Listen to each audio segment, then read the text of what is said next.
This show is a production of the Best in Tabletop Network. Be your best in every aspect of your game. Find us wherever you find your podcasts, or check us out on YouTube for more Bat Reps podcasts and shows. If you like what we're doing, you can join our Discord through the Best in Tabletop Patreon group, or our YouTube members only area where you'll get access to our entire library of content. Thank you for listening.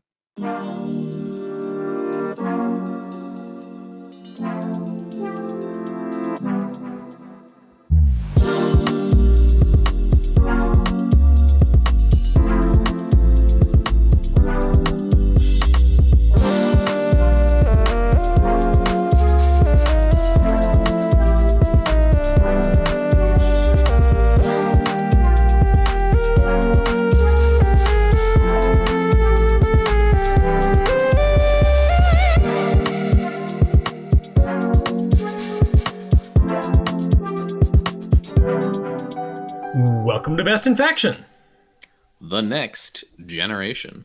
A podcast where we ignore rules that ignore invuln saves that ignore armor saves. Spicy. I'm Tyler. I'm Nick. And I'm Lucas. And we are coming in hot and spicy on a Friday night. It's 1,000,000 degrees here in California, and I'm sure it is in Oregon as well, and wherever else you are in the world because, climate change. Sorry, Fred. But we are hot on the heels of a couple of new drops. We've got an entire new codex that just hit the shelves in Chaos Daemons. We got an entire new codex leak that just hit all the discords in Codex Leagues of Votann. And we decided to go ahead and sideline whatever else we were going to talk about for a hot minute to break down some of these new releases and what they are going to mean for us as competitive players. And, what you should be doing. Should you be buying? Should you be selling? Should you be getting ready to rumble? So, before we jump into any of that, let's do a quick little whip around the horn check-in. How you doing today, Lucas? I'm doing pretty good. It's finally Friday, which is wonderful. Feels great to be doing a show on a Friday, and been playing plenty of 40k this week, actually. Had a couple nights after work where I played some games. Been mostly playing against Daemons, which has been really fun, so I'm going to talk to you all about my thoughts on Daemons here in a few minutes. And also Daemons allied with CSM friends, which is definitely its own archetype, but is also pretty cool.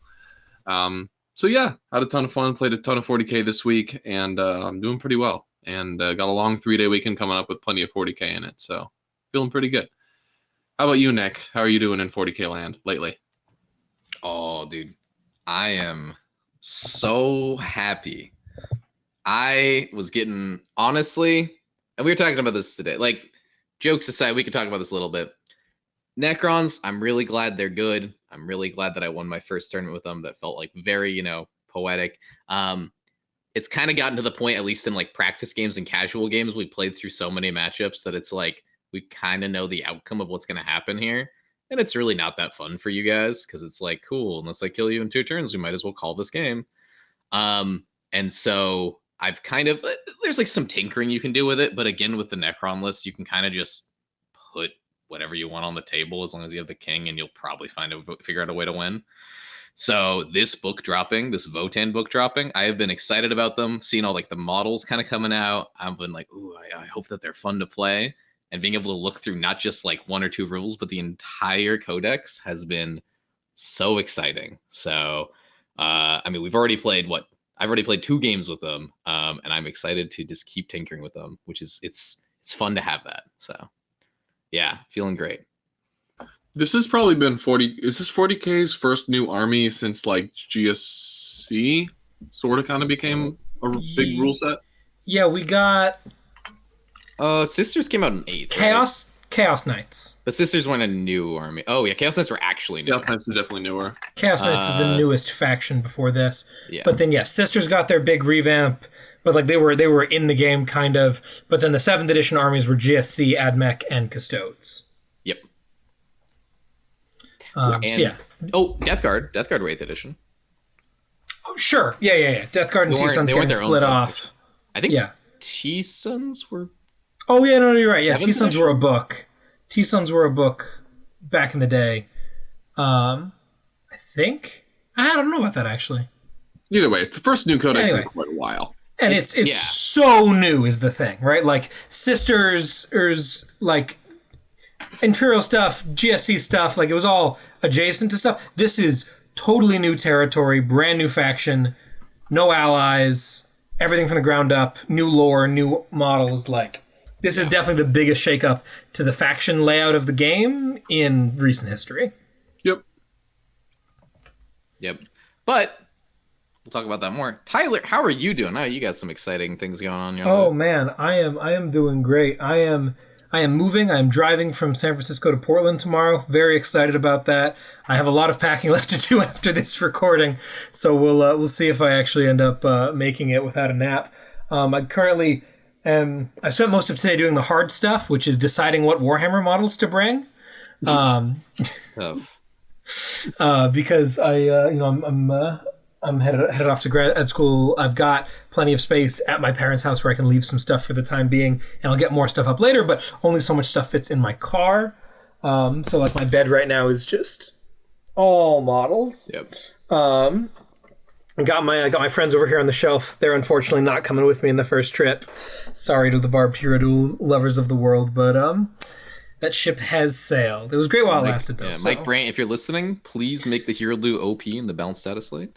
Oh yeah, please make me absolutely regret it. That's the thing. I guarantee you, I'm not bringing my Iron Hands. I'm not bringing my a lot of like my GSC. Like, I'm not bringing any of my Neophytes. I'm not bringing any of my Brood Brothers. And I swear to God, Brood Brothers are going to become a GSC troop slot that deep strikes at 3 inches natively, and they're going to be 3 points a model. Every warrior is going to be free. Yeah, and I'm going to have to drive 20 hours to pick that stuff up. I'm not bringing my Demacarons or my Trigons. Like, it's just, I'm sure it's all going to be incredible. So, anyway. Clothes and other stuff. Hobby supplies, like paints? Yeah, no, I'll get those. We'll get it figured out. So, I'm... I like this comment. Let's put this one up here, dude. Yeah, for sure. Airborne 248 says, just have someone mail the Hero Duel in one of those horrific cardboard boxes that you put in the carry-on. I honestly cannot believe they let you through TSA with those. Yeah, they do. It's great. For those who are not aware, Tyler has this like ancient cardboard. There it is on screen. It's my box of cardboard hopes box and has been duct taped like 16, 17 times. Yeah. It's got duct tape and hopes super glue and staples. It's got like weird little claws and spikes sticking out. It does. Yeah, that's great. We will definitely at some point in the near future do an episode on traveling for tournaments, and we'll also definitely do an episode sometime soon about doing things cheaply. And man, that is the intersection of those two things, because that entire setup cost me under $20, and it transports models on planes without breakages, without fail.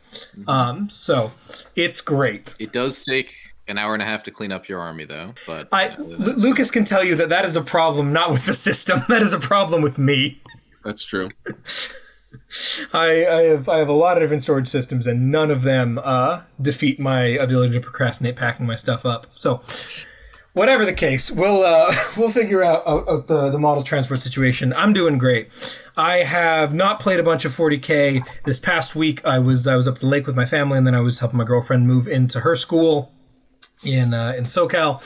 But I've been reading in the leagues and Daemons codexes somewhat fiendishly to figure out what's going on, and man, am I excited, because there is some spicy stuff in there, and this game is about to get turned on its absolute head. So, very excited to be here to do this. As I said, I don't have reps into either of these armies yet, so I'm going to probably take a little bit of a backseat facilitating role in this episode, but I'll tell Lucas that he's an idiot without fail every time he says something stupid, so don't worry about that. And you'll probably be right. Let's get it. Awesome.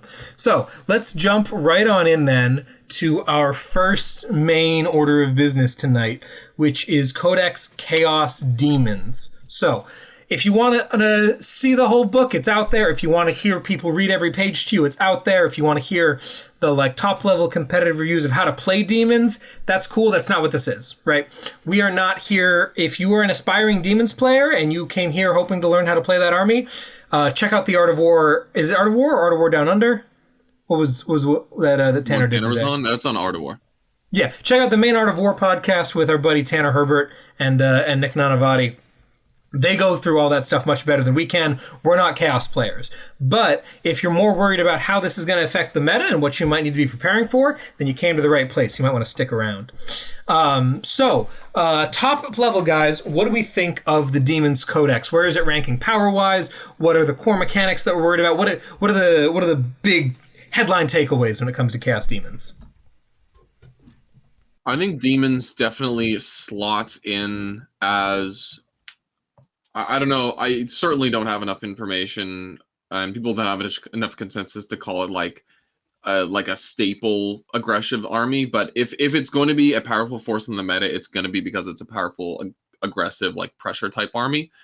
And I think that revolves mostly around. I mean, none of us play Demons, but in our list designs for the near future, we have to account for the fact that probably someone along our tournament path, there's a good chance we're going to play against someone who has like 3 to 4 20 wound TA dudes that have a super invuln save. And if you're not prepared for that, you could just lose that game. So this is a reality I've come to face in the last week as I've played against Demons now 4 times. And man, them invulns, they be hitting different when that guy's when that Bloodthirster's chilling on a midfield objective, man.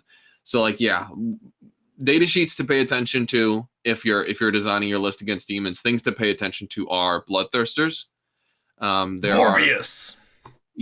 There's multiple ways to like load the Bloodthirster out, but some combination of healing, wound cap, feel no pain, and I think that's it. I think you can have 2 of those 3.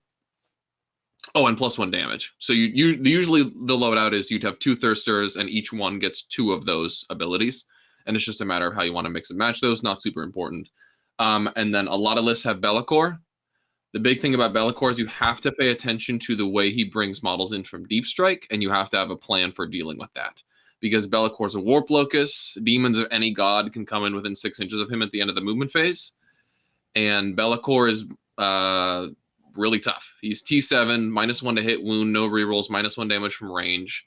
So he usually refuses to die, leaps, 14 inches toward you, and then brings in 12 flamers and shoots you to hell.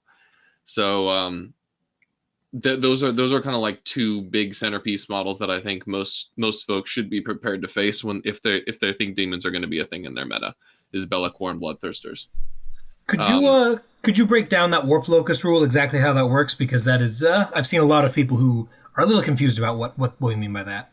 Yep. So Warp Locus is an ability that the not the Exalted Great Demons have, but you have to basically be named. So all of the named Exalted Lords have this rule. So like Skarbrand, Kairos, Shalaxi, I forget who the Nurgle one is, and then Rodriguez the Chad. And then we've got Be'lakor as well. And if you're a Warp Locus, you can bring in demons from your god within 6 inches of him, as long as they're outside of 6 inches of enemies, full stop. So you can just get 6-inch charges right there. The other cool thing you can do with demon... Oh, so one more thing before I move on from that. Be'lakor has all the god keywords, so he can bring in anyone. That means he can bring in Bloodletters. He can bring in Bloodthirsters. Those are like the 2 biggest synergies that I think... also bring in the name guys, right? What do you mean? Like you can bring in like Skarbrand? You could bring in Skybrand. Yep. Yeah. You could bring in Skarbrand's big weakness. Kairos, I guess. Fly. I don't know. I don't think there's any. It's more Skarbrand doesn't fly? Nope. His wings are all torn up, dude. Yeah, Korn ripped his wings off, bro. Fascinating.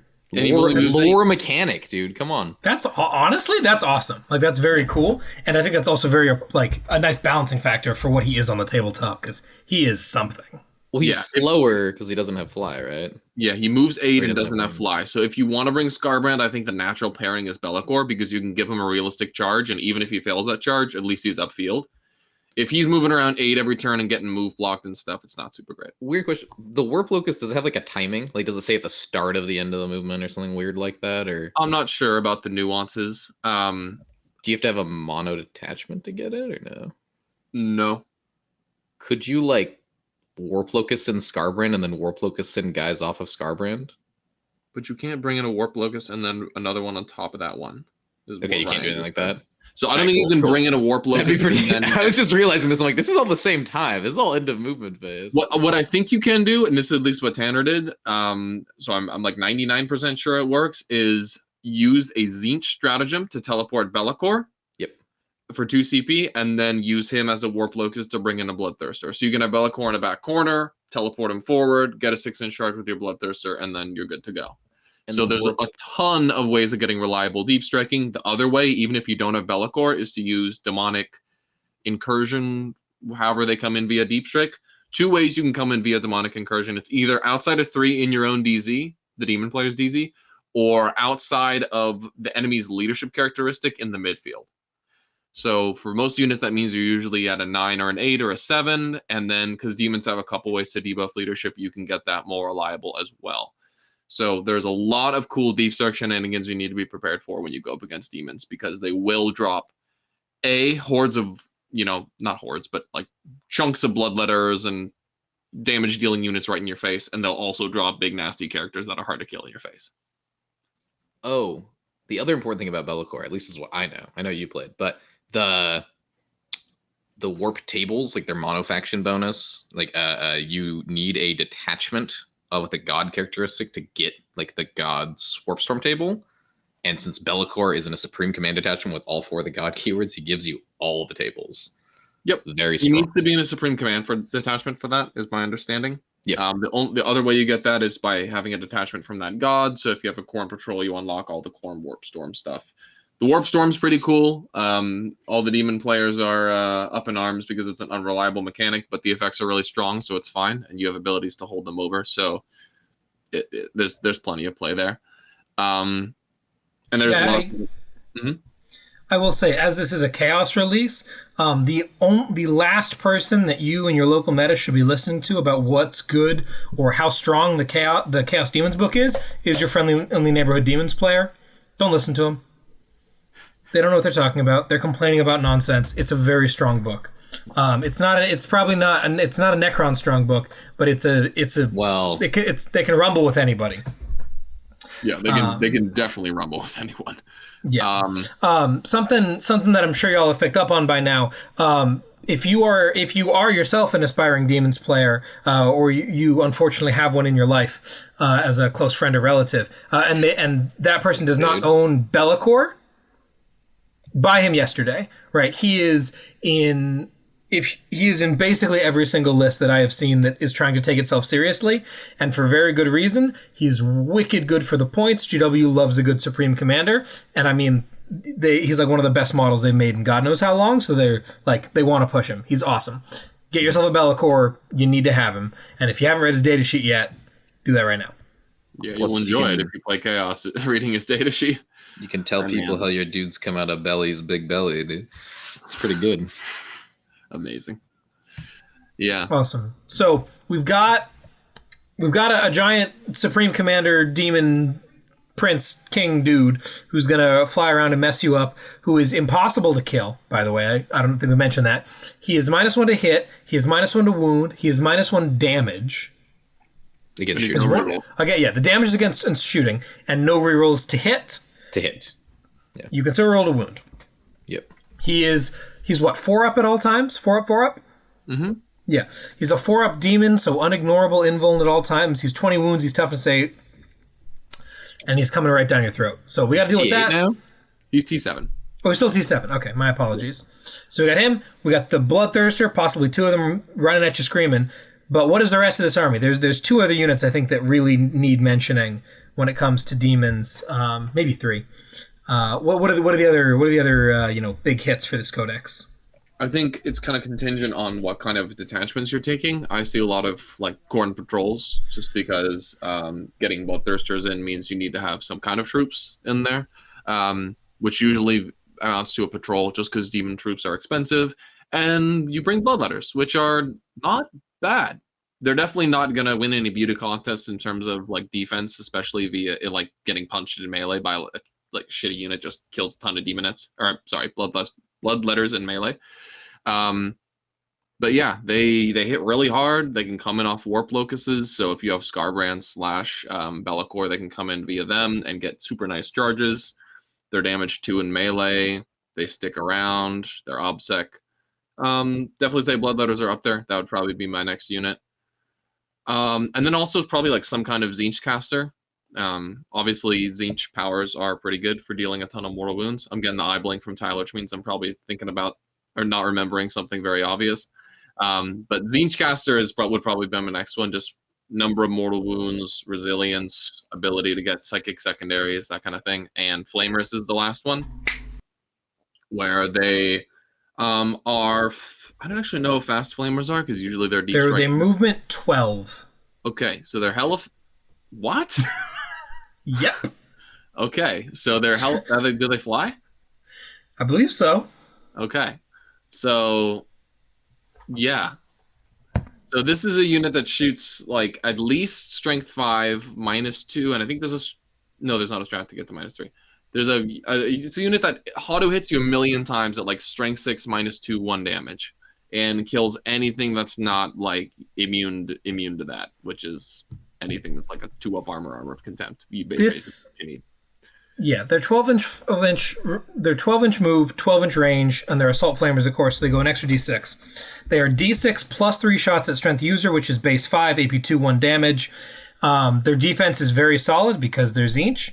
And they are 25 points per model. Yeah. Pyrovores, never heard of her. It's a Pyrovore on crack. Yes. Their one weakness is being punched in melee. There's ways to play around. And obviously the 12-inch range is also kind of a big deal because they have to get right up in the opponent's grill. Overwatch is really potent on these guys, obviously. So killing them in melee there's an extra step of challenge. But yeah, they're obviously incredible. They can be teleported in via Be'lakor. You'll notice that Be'lakor has enabled basically every unit I have mentioned so far. Good reason to take him. He's pretty good. Flamers, pretty good. They're cheap. That's the thing is they're cheap. They are as a data sheet very cool and very interesting at 40 points a model, but they're 25. So they're it's you can bring them in squads of what, 5, 6, something like that. Have squads of 6, but I've mostly just seen like 5s and 4s and stuff. Yeah, I'm seeing 3x5 as a go-to, sometimes 2x5. But they're a spicy unit. What do you got for me, Nick? That was me being a flamer. Oh, okay. Their little hands. Yeah, so they're super spicy. And then I think it's also worth mentioning horrors. I think that horrors might be the best backfield objective holding unit in the game right now. Because obviously they're 10 dudes with obsec, and then they have a 3-up invuln, unignorable invuln against shooting, which is what you want in your backfield objective holders. And then they split now on 4 pluses without paying reinforcement points. If you don't one-shot them. Yeah, exactly. It's very much a reanimation protocol situation. Pretty hard to one-shot 10 3-up invulns, though. Yeah, as it turns out. So they're a unit. They're all 4 demon troops are squad size 10 now, right? They're just hard locked at 10. Yep. Demonettes can go to 20, but yeah, you're never gonna. Oh, okay. I didn't know that. Cool. But horrors. Oh, sorry. Go talk about horrors. But horrors, they're hard locked at 10, so we're no longer going to see the absolute crazy, wonky, giant pink horror unit that we've all come to know and love in the old-fashioned Disciples of Be'lakor. Disciples, by the way, is still here and it's still interesting, but it's probably not as interesting as some of the other options are. But they are a cool unit and one to watch out for because you're going to run into them and you're going to be shocked the first time you try to move them. Yeah. Should we mention beasts? That's what I was going to talk about. I know a lot of people when they saw the beast profile were like, oh my god, this unit's crazy. And I know Lucas has played into a few. What's your opinion of them though, so far?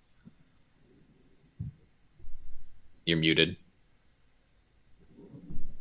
All right. I guess he has not realized he's muted. There we go. I did it. Yeah, job, beasts seem good. It's the only thing is the price point. I see it fulfilling a similar role to like a spawn from G-Suns or CSM where it either like runs out and soaks some smites or sits on the backfield objective when you're rushing forward and pressuring. And a spawn does that for 23 or 25 points or whatever, and a beast does it for 80. So I would rather just have an actual tankier unit like horrors or something cheaper like Nurglings, or having the utility of either using it to hold an objective or go forward like Bloodletters, because Bloodletters also do the hold a backfield objective really well, like horrors. Not quite as well, obviously, because horrors can split. But they're also just T4, 4-up invuln, so no one likes shooting at that. These seem like, do you want to hold an objective and not pay 70 more points for pink horrors? Yeah, I guess. And the answer to that question is usually it's better to just get the horrors, because you have to buy them anyway because they're your troop. Because you have to take a patrol. You can't just take HQs. Well, what's your Zinch patrol? Oh, for your flamers. Yeah, you got flamers in there. You actually, yeah, yep. You can have mixed odd detachments though, right? Yeah, you can have undivided detachments. Which so you don't get the Warp Storm table, but never mind, you do because you're playing Be'lakor. Yep, exactly. Yeah. What do we think about in terms? I know a lot of people on the front were talking about like 9 beasts. That's having seen them on the table, does that seem like a thing, or does that seem like a red herring? Maybe. I haven't seen them punch enough to know if they can really like deal the damage back, or if they're just a tanky unit. Because if they're just a tanky unit and the rest of Nurgle isn't super good, which doesn't really seem to be, it just seems like a big wall of meat that most people can muscle through. But in today's day and age, a big unit that doesn't have any defense other than I have a lot of wounds. Yeah, most people can get through them. Seems like the best part about demons is throw your entire army in their face turn 2, and then be like, hey, if I spike my saves when you try to deal with this, I win. And there's no way to make my saves worse, except in melee. Sometimes, right? A lot of the big guys are 4-up, 4-up. So it seems very similar to Harlequins in that regard, where it's like, I'm going to throw this at you, and if I spike my saves and like make you waste a turn, you're dead. Yeah. Yep. And similarly to Harlequins, the exact same solutions are going to start cropping up as ways to deal with it. Volume is a really important thing to have into demons. Yep. There's like a fun fact, like Be'lakor dies on average to 60 guardsmen. Let's go. With first rank fire, second rank fire. That's goofy. Because he's got a 4-up invuln, and that's all he's got. And it doesn't matter if you're -1 to hit, -1 to wound, if 6 is to hit auto wound, and that's all that matters. Yeah, hits auto wounds 240 pretty good shots. into demons. Yeah. Pretty good rule in general. Oh man, yeah. I'm glad it's such a strong rule. I'm glad that there definitely aren't 2 factions now with army-wide access to it. Yeah, so that's a big thing. And the other thing is going to be a lot of mortal wounds is the other thing that helps into Harlequins and thus also into demons. Yep. Fortunately, unlike Harlequins, demons are not nearly as fast. Like they're very good at getting to one place, but not so good at getting back. So I think that there may be some interesting play in trying to deep strike into the demons, if that makes sense. Try to play the boards so easily. Yeah. Yeah, their backfield is up for grabs, especially if you can get there in melee. I'm very hype about my drill unit right now because I'm like, oh man, 10 horrors with 6-up invulns in combat. I gotcha, buddy. Exactly. So that's going to be interesting stuff. There's going to be a lot to play around. But yeah, mortal wounds also incredibly effective. If you have sources of lots of those, maybe you're playing Granites and you got that librarian who hasn't been on the list for a while. Maybe you're playing Sisters and your Dominions aren't on the list right now for some reason. Think about moving some of those things back on in, as they'll be quite helpful. Noise Marines are going to be pretty good in demons, especially with the Wrath of Mars, dude. They're equivalent. Yep. For sure. The other thing to be aware of if you're used to doing combat shenanigans is demons have basically no way that I'm aware of to fall back and charge / fall back and shoot. So they're very just wherever we are this turn, if you tag us in combat, is where we're going to be next turn. And not a lot of things like getting punished by Be'lakor or Bloodthirster, but if you can manage to dogpile one of those targets, shoot one target dead, dogpile another one so it stays there for a turn, that's something that I've experienced can have some success because they have no way to fall back and do anything. Did we talk about the scary Bloodthirster at all? I mentioned the couple of things that make him good, and talk about Morbin time, Nick. Morbin time. Nick. Is that his thing? I thought that was Mortarion, dude. No. The Bloodthirster. He's a vampire. He's Morbius. Okay, well, I don't care what Steve calls him. Mortarion, that. I don't know. I mean, this guy, as far as I can tell, he gets an exalted trait for wound cap of 8 wounds per phase. He's got 20 wounds on a 4-up, 4-up. And then you can give him warlord trait? No, it's relic. For what? The the heal things. The heal is a relic axe, and the Gotcha. warlord trait is 5 of feel no pain. Yeah, the downside is you can't do that if Bellacor's in your army because he has to get the warlord trait, right? Because he's your warlord, and demons don't have a stratagem to buy a warlord trait, and the Nephilim warlord trait only gives a warlord trait to your actual warlord. Can demons not buy another warlord then with No, if Bellacor's in your army and you use the Nephilim strat, it has to go on Be'lakor because it's give your warlord their warlord trait or traits. only if he's in a supreme command? Yeah, because one of the he's- rules of Supreme Command is that the guy in it needs to be your warlord. But yeah, demons do not have a give an HQ a warlord trait stratagem. Yeah. They don't have that. So imagine Nephilim doesn't exist. The only way demons get a warlord trait is the one that their warlord gets. That's it. Old school. No strats. Yep. You And can't buy then- 9 relics there.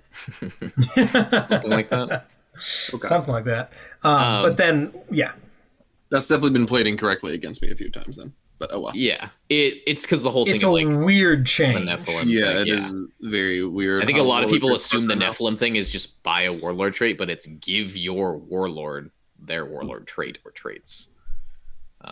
The relic is give anyone who's eligible a relic, or it's like give them And a the relic. demons It must one be a is relic. also give your warlord a warlord trait. Demons don't have one.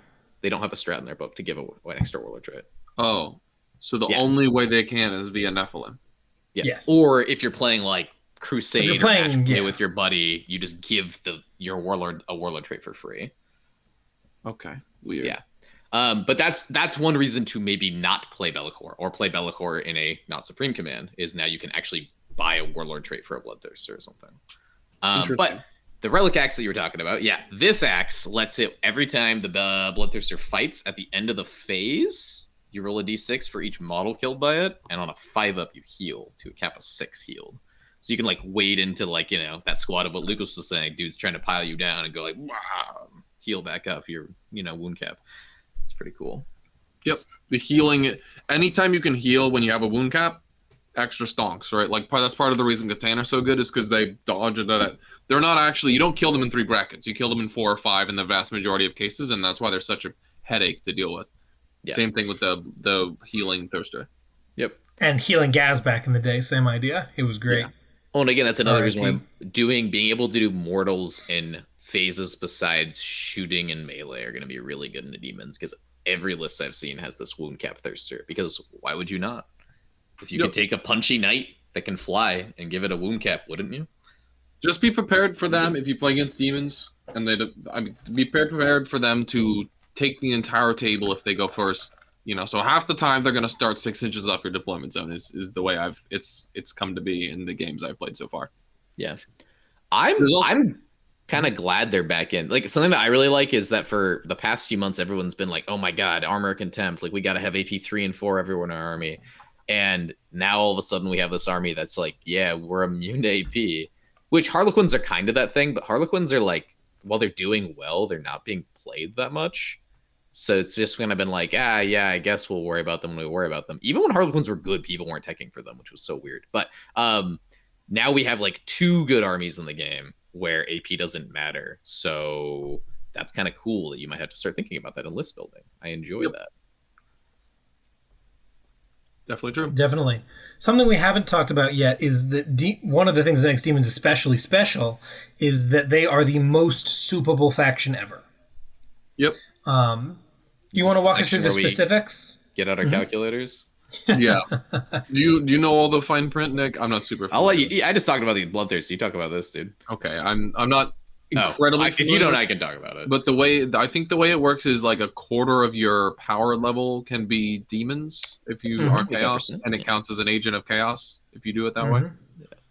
Yeah. Not that It's, Agents of Chaos means anything for most Chaos factions, but Is that's it neither like here nor there. limited to a patrol? Like it's a patrol, or is it just any demon detachment? I think it's 25% demon of your power detachment, level. so that's usually going to be a patrol. Yeah, so you could technically take a battalion, but we just talked about how you take You patrols and could take a monodemons. Supreme Command, That is true. That's true. You could take Be'lakor. though he probably won't. He'd Does have the to be a Chaos warlord. keyword allow you to refund?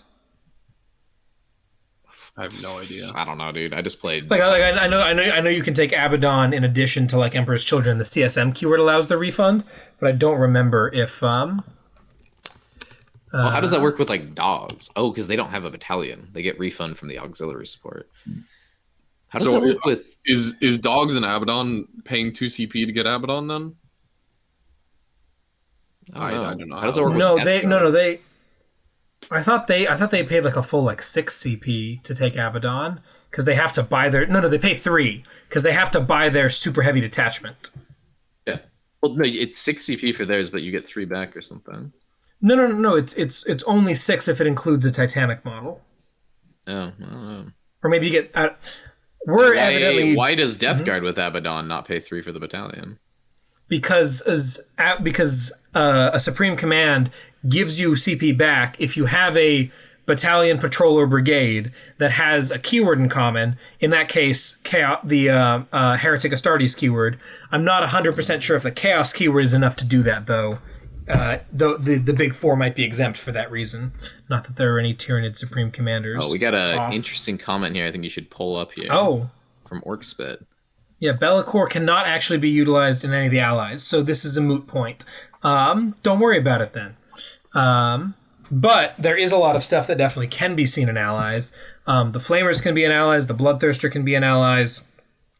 I think the Lord of Change is a totally reasonable take in allies. Because, man, that guy is tanky. You know what else is spicy? The Discasters are just like the Tzeentch casters in T-Suns, dude. Mm-hmm. Get some more wizards in there. That might be the dumbest interaction in the game right now. Well, ignoring that, like you have better Tzeentch's Firestorm. You have, the Infernal Gateway. You have, Bolt of Change. You have just some crazy spells. And technically, I don't know if they're going to FAQ this. Probably. That you're talking about the Kabbalistic Ritual. Yes, I'm talking about the Kabbalistic I don't know. Ritual. It works as written, but it is pretty silly. So as written, and correct me if I misquote any of this, because they get the Agents of Chaos thing, they're under 25%. They don't block monofaction bonuses, is the punchline, which means that T-Suns still get their Kabbalistic Rituals in spite of having the Tzeentch stuff, and the Kabbalistic Rituals are a little bit sloppy in their keywords, and you're able to use some of them on your Tzeentch casters who are not T-Suns. Notably, it's the cast an additional power. Is that the big one? There is one that's 8 Cabal points, and it's after you manifested a Witchfire power like elsewhere in your army. Like you go to another Psyker, you may manifest a Witchfire power that's already been manifested by a Psyker in your army, even if you do not know the power. Yeah, it is. So you could have like Disc Pink Man running around, and he's like, "Hey, Bolt of Change" or something, right? And then Ahriman goes, "Hey, 8 Cabal points, Bolt of Change, let's go, dude." A lot of these too, I'm realizing it's Psyker. There's 2 more that are Psyker triggered. There's the do an action to get a CP, that's Psyker, and then there's what is it? I don't know. Oh, you couldn't use these on the demons though, because the demons don't have the Kabbalistic Ritual keyword. You can only use them on the T-Suns, but that's the only interaction that I think is wacky. Okay. Is this because it says a Psyker unit from your army? You could do it here and then do it here. I don't know. I'm very sure that's going to be FAQ. That's like they don't interact with your army rules, as they shouldn't. I am not sure that it will be. It'll hopefully at least be FAQ'd by FLG. Just don't ask twice, or they might give you different answers. Don't ask twice, or they will. All right, so Lucas, you have played in Demons a bunch, but you also are playing as Chaos Knights. How are you feeling right now about potentially allying in some of these ephemeral beauties into your knights? It's interesting. I'm thinking about a Bloodthirster as an ally, just because I'm really swapping around the big knight right now. Wondering if he's worth it, figuring out which is the best one. Have not really been seeing success with the Rampager, so I'm trying out the Desecrator, and he's definitely a lot better, but still not perfect and prone to a lot of the things, like he's vulnerable to mortals, he's vulnerable to getting punched in melee, all sorts of stuff like that. So that 400 and roughly 50-point package that is the Big Knight could be swapped out if I want to for basically a patrol that is a Wound Cap Bloodthirster plus 10 Bloodletters. And that's something I've been thinking about. It gives me a good backfield unit. It gives me a lot of forward pressure on turn 1 that has fly, moves faster than a knight, and is less easily move blocked, and is less easily killed as well. I think the wound cap is slightly harder for most armies to deal with than the no rerolls knight. So he's something I'm thinking about swapping in. I'm definitely not going to do this anytime soon, just because I've gotten so many new knights recently. I definitely want to play with them. But yeah, the wound cap. If you play Chaos Knights, I think the Thirster is where you want to go, just because it puts so much pressure on your opponent to deal with it, and that's when just the chain cannons get to go ham, and you just get to lay waste to the rest of your army while they're dealing with this guy. A big knight is a lot more ignorable than the Thirster, just because of the mobility of it. Other things I would consider, I don't really know how good all the Tzeentch stuff is. The Flamers are obviously incredible, but you have more than enough Strength 5 and 6 AP2 when you're playing Chaos Knights, just because chain cannon. So I'm not really sold on Flamers or Tzeentch stuff for that matter. I would definitely go with the Khorne because it fits with the pressure theme as well. What do you think about guys that like unlock more secondary play for you?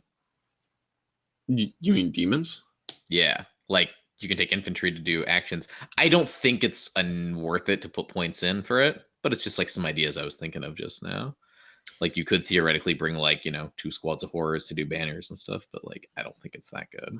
Just like some ideas, like maybe there's other secondaries, like maybe they help you achieve like engage better or like something. Although you have ruthless tyranny, which is better. So like I do just think you have really good secondaries. Yeah, two main reasons why I haven't done that, and the first is because the Chaos Knight secondaries are already good or amazing. You could. What's that? Sorry. Keep going on this. I have an idea. Remind me after this. So the Chaos Knight secondaries are either good enough to often take or always taken, like Ruthless Tyranny. So I already am not like super in need of it. And also demons, you'll notice that a lot of the units that I said were super good at the beginning are all like characters, small units that aren't really good at doing actions, or super elite units. And those aren't really the things you want to take for banners, right? Part of the reason demon players are taking so few troops is that they're expensive as hell. So you either want them to do something very particular, or you want them to do damage, horrors and bloodletters respectively. And yeah, horrors might be good at doing banners, but to really be able to realistically take that secondary, you want like 2 squads, and that's 300 points. So that's a non-starter. Yeah, so that makes sense. Another idea I just thought of too, something I've noticed that's really, really tough for your Chaos Knight army is wound cap models. What about allying in some wizards? Yeah, the wizards would be cool. That is the one reason to take Tzeentch is the damage in the psychic phase. Do they have any elite wizards, or are they all like HQ? I think they're all HQs. Could definitely be wrong. But this I is think one to look into. The elites units are shooting, like the Exalted and the normal Flamers. Yeah. But yeah. I mean, you could take a patrol with. Definitely something to think about. And if the units were cheaper, I would more actively consider it. But at that point, like I'm taking a 400, 500 point patrol to get, 2 mortal powers and a smite into my list. Does the patrol need to be 1 god? No. Couldn't you do like Bloodthirster wizard 10 troops? Sure, if I wanted it to cost 800 points. No, I guess like 600 points. I don't know. It's expensive for ways to get, like one mortal power and 1 smite into my list. Yeah.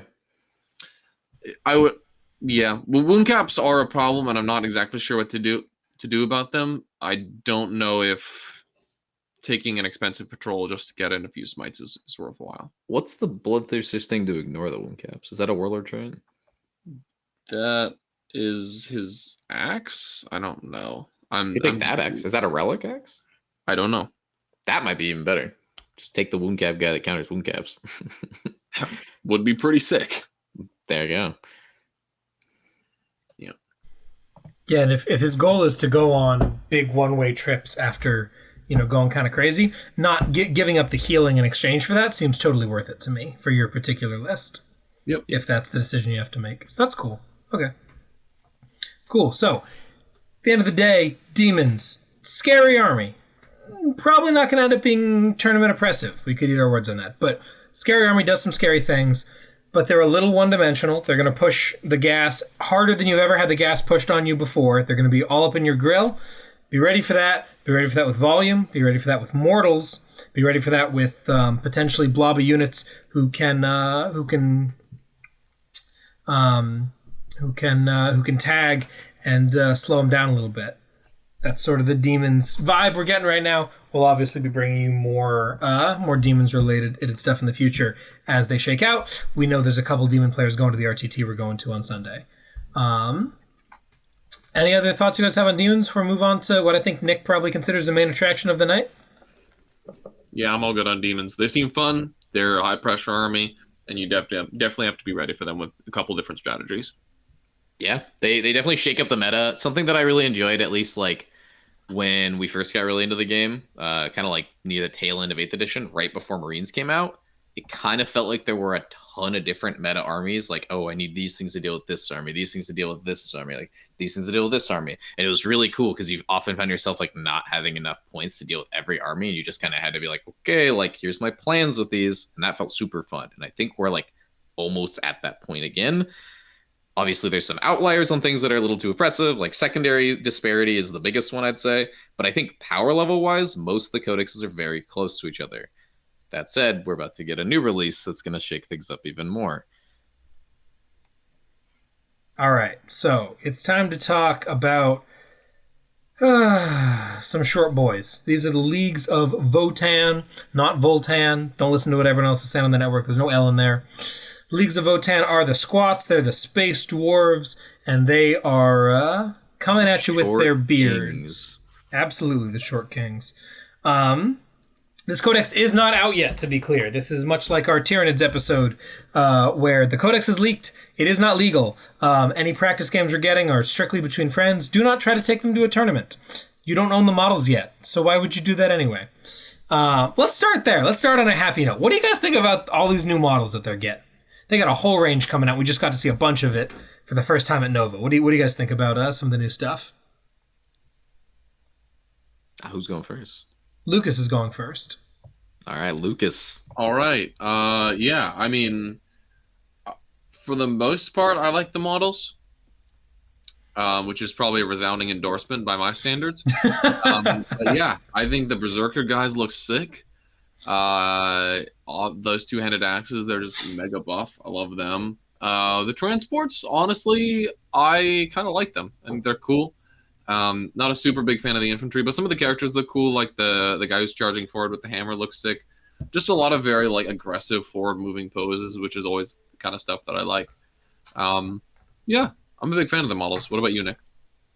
Oh, I'm really into them, dude. I'm really into them. Lucas and I have figured out that my favorite aesthetic in this game is things that are both simultaneously badass and goofy, and I think these guys have that like in spades. So I'm a big fan of them. It's also like Lucas said, I love like their very active poses. I love like the equipment they went for. I like that they didn't, because like we already have a mining faction in the game in the form of GSC, and that they didn't just take that and make these guys the same. They have like a little bit of that rugged mining look, but also that kind of like new age space explorers look. So I think it's a cool fusion of like both Imperium and also like Xenos tech, which is what they were going for. So I think like flavor wise, aesthetic wise, that looks really cool. I don't know. I was worried a faction of a bunch of short, like goofy guys, especially looking at the old models, that these guys are going to look really dumb.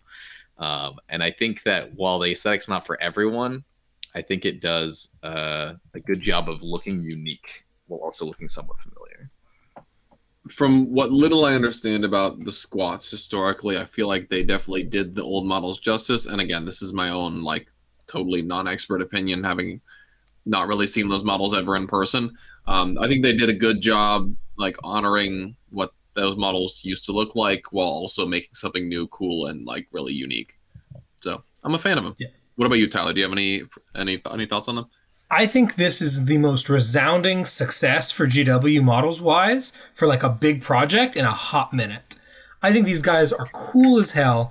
I think they are a totally different and unique aesthetic as far as 40K is concerned. Like Nick said, they don't look Imperial. They don't look Tau. They look exactly like what they are. And I think that some of their stuff looks sick. The Terminator equivalent dudes, oh man, I can get behind it. I need some boys and some armor.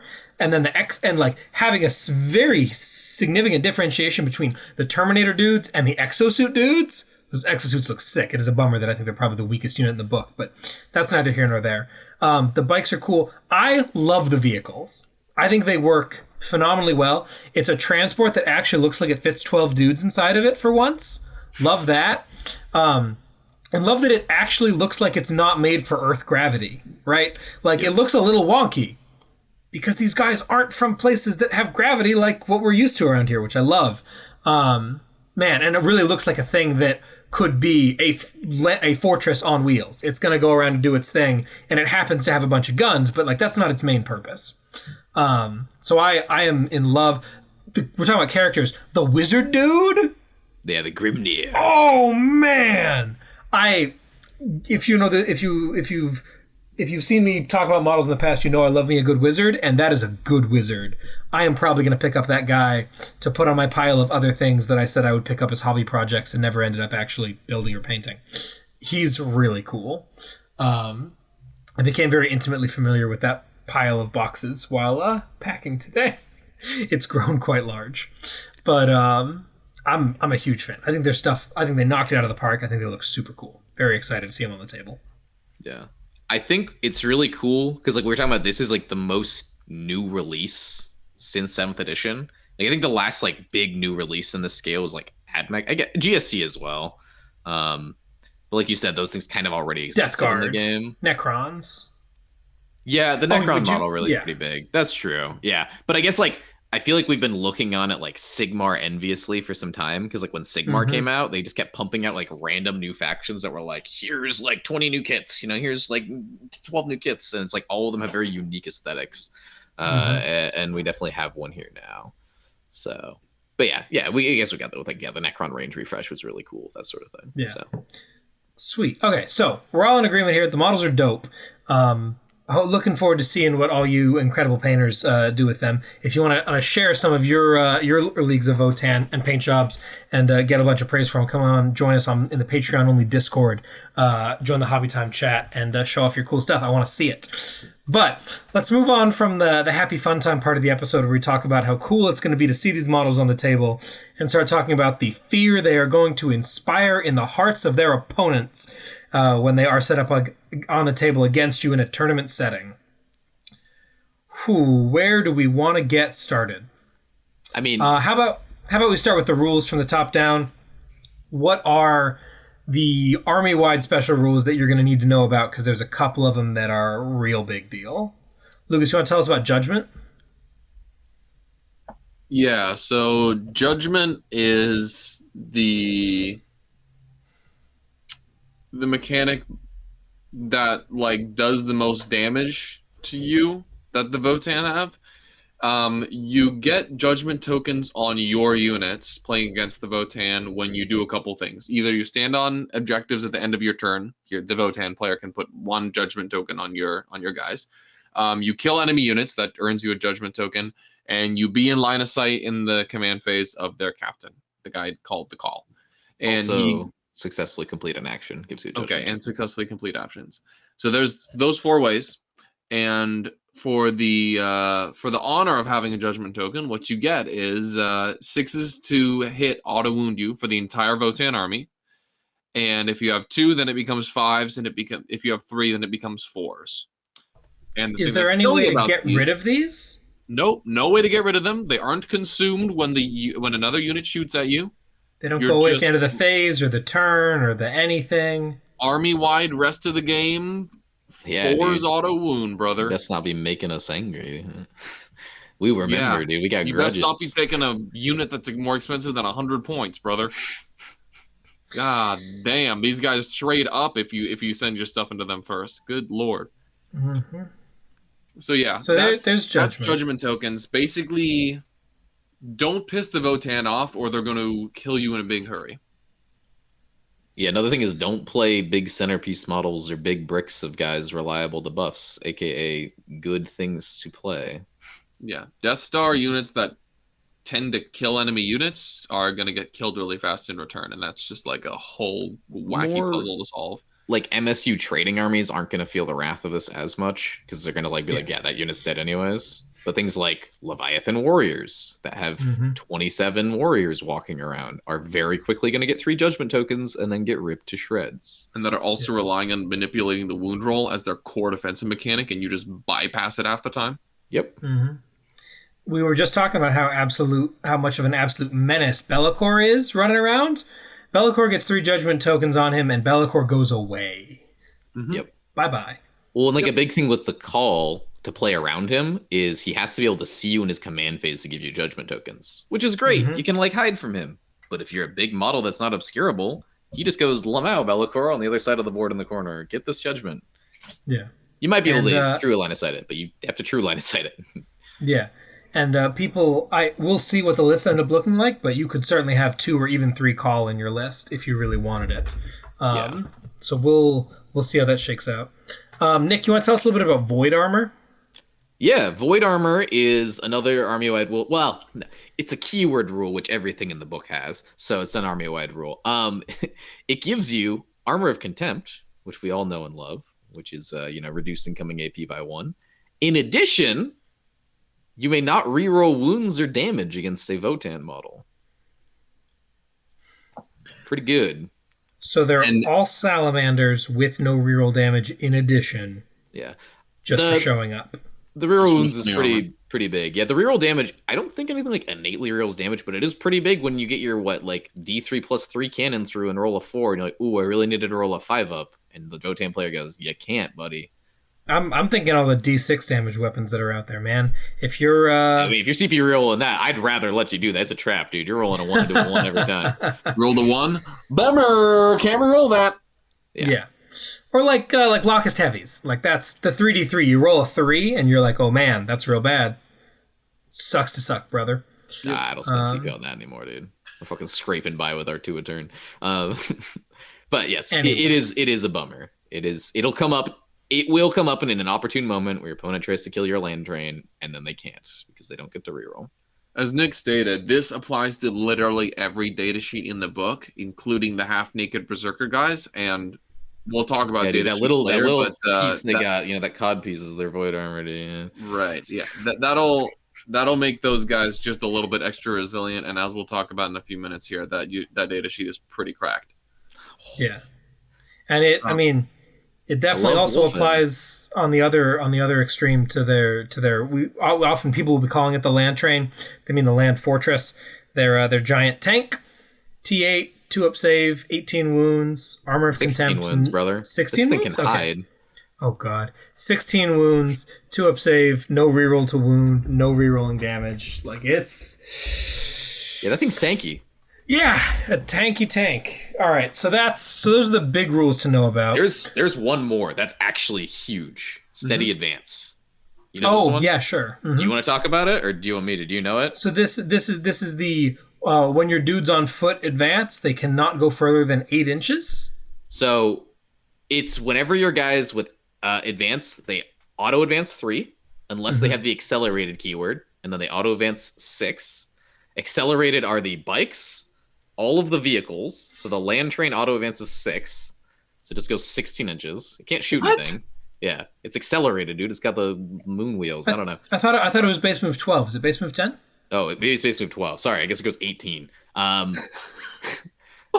There's also a 1 CP strat for accelerated units to advance 12 instead of 6. So your land train could advance 24 inches. Not shoot, but now it's parked 24 inches behind a wall in the middle of the field with 10 berserks inside.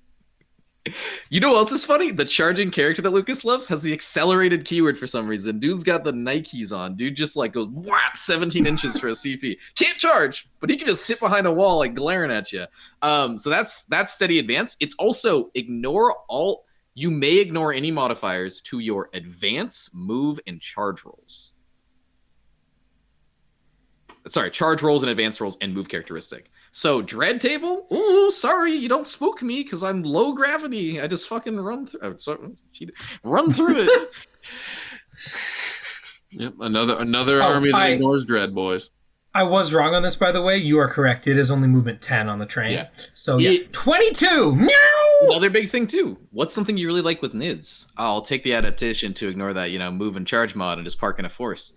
Well, these guys just do that, dude. These guys just sit in a forest and they got those low grav feet and they just walk through it. Yeah, so this rule is the least impactful, but very, very, very strong. There's so many times I've had to go around a forest, or like with player place terrain, people will be like crater, and you go like, cool, I don't care. Or they go force, and you're like, thanks for the -1 area terrain you just gave my whole army. Yeah, I've been talking the last couple weeks about how much I love the combo of excavate and undermine to tell a unit, hey, have your charges -2 move, -3, minus move, minus advance, minus charges, and they don't care. Yeah. At all. Just out the window. I will say the advance flat 3 is weird, though. There were a lot of times in our game where I'm like, oh, I'm going to advance onto that objective. And I'm like, oh, I'm an inch off because I can't go D6. So it's something that, like, if you're playing against, like, Votann, keep in mind, like, the max, like, the little short guys can move is 8, right? And the max, like, if you're playing Votann, watch yourself. You guys are slow, You do ignore modifiers, but it comes with a little bit of a price. As long as you're on foot. It's a good thing that this army doesn't have an insanely fast unit with OBSEC and fly. Yeah, that is a little weird. They decided to give you a second troop unit in the fast attack slot. So that's another army-wide thing, I guess, is the bikes get OBSEC. So there you go. So the bikes move 12. They pregame move 12. They're OBSEC just for showing up. Yeah. It didn't matter in our game because you guys counted us 5 on objectives. But yeah. Okay. Yeah. So the bikes pregame 12, move 12, auto advance 6 or 1 CP auto advance 12, and have OBSEC. These seem like one of the best move blockers in the game too. Yeah. They're also on big old bases. Just go 36 inches and stand in front of a knight army and be like, you can't move turn 1. Although the knight play. Yeah. They also become what is it? A Harlequin boat for 1 CP if they advance. Yeah. LFR no hit rerolls. Only in shooting, luckily. Only in shooting. It's good. If you could do that in melee, that'd be pretty dope. I think it's only in shooting. But all right, so let's break down some of these units here. Talk about some of these big rules. We've been hinting at them. Let's start with Berserkers, I think, because this is the thing I know Lucas is the most excited about. Break down. I mean, you look at this data sheet; it looks impressive, but there's some synergies going on here. So talk Berserkers, Lucas. Why do we have to be so afraid of these half-naked dwarves? So a Chthonian Berserker is a 2-wound, 3-attack homie who's probably going to have a hammer. So he's going to be strength 10 -3 flat 3 damage, hitting on 4s. And he's toughness 5, and he has a 6-up armor save. But of course he has Armor of Contempt, and he also has a 5-up Feel No Pain, which is a 4-up against damage 1. So he's pretty bad armor. He has no Invuln, but he has a pretty good Feel No Pain, and he's 2 wounds in T5. And he slaps in melee. He's 22 points a model. So keep in mind that an Incursor is 21 points per model. So for 1 more point, you can get like +6 strength, +2 damage, -1 move, and a dope Feel No Pain. Like, these guys are... But Lucas, man, are there any other rules on the... Yeah, that's true. Are there any other rules in their data sheet that you might want to know about? Probably some unimportant stuff like reroll charges. And, because they're in void armor, they ignore... Or the steady advance, they ignore the charge penalties. And they have access to a 1 CP strat for just reroll hits. What else does the reroll charge rule ability give them? I feel like it gives them something else that's kind of a really fucking big deal for you, Lucas. Yeah, is there something scary about interrupting them? Oh, they fight on death. They also fight on death for free. Yep. Yeah, so they're like super Wolfen that are slow. Yeah. And you might be like, well, at least they're not core. Sorry, everything in this book is core except for the vehicles. Yep. So they can be given all the buffs, and even if you don't give them the buffs, you can just pay 1 CP to reroll to hit with them. And remember, keep in mind when we're talking about these like reroll hits, hitting on 4s, that you're very often going to be hitting a target that has 1, 2, or even 3 judgment tokens, and then you will have 6s, 5s, and 4s auto wound respectively. So when you use Chapter Master, that's a ton of value. Yeah. And the other thing to remember about these guys against Wolfen is that Wolfen are faster. These guys go in the boats. Yeah. Also, Wolfen are core, so they can't be given Chapter Master. They can't, like, any strat that calls out core in your book, they can't benefit from. A lot of, like, chapter tactics might even call out core. They're so much better than Wolfen in every way, except not having a forfeit. One saving grace is probably speed. Them moving 5 inches a turn and not really having any way to modify charges other than just a reroll and hoping it works. Zero access to advance a charge. Yep. So their threat range is very defined, and it's very clear where your opponent's models are. You can be like, okay, put me, can you hold me 20 inches away? I'm going to put this dice here. You're not charging me next turn. Cool. So you can definitely play around it that way, but if the Votann player, also knows that and can play around it, they can project a lot of threat with transports full of angry dudes that can just hop out and mess up your day. And there's not really a target they don't like hitting unless it, shuts off rerolls to hit / has a really good invuln save. I'm imagining even Bellicor would take a pounding from them, although probably not die. And yeah, they just hit like a freight train and are dirt cheap for the points.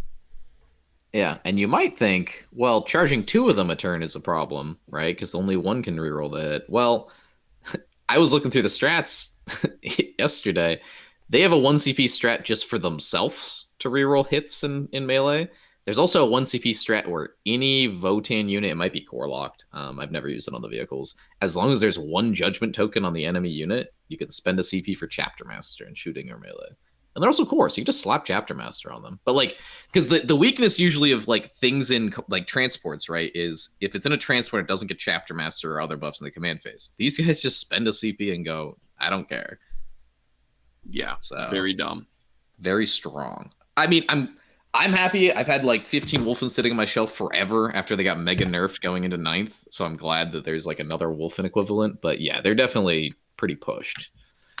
But like you said, at least we were finding out they have a very specific threat range, right? They're very much a counter charge / go to the middle and force you to back off or I will charge you unit. They're not going to run out from behind a wall into your DZ and punch you. They also, depending on what sub faction you're a part of, they do get killed in a big hurry once they're out in the open. You never want to kill them in melee. That is not ever something you want to do unless it's 1 or 2 models and it's the last resort. You want to kill these guys with shooting, preferably chain cannons, heavy bolters, auto cannons, anything that's in the strength 5 to 7, AP 1 to 2, damage 1 to 3 bracket is really good for shooting them. But as a whole, they're just very cheap, and the Votann player loses a squad, and it's kind of whatever. So, yeah. If you're gonna play Votann, I definitely look to take between 10 and 20 of these guys, because they offer some serious melee counterpunch that prevents opponents from just running at you Hail Mary.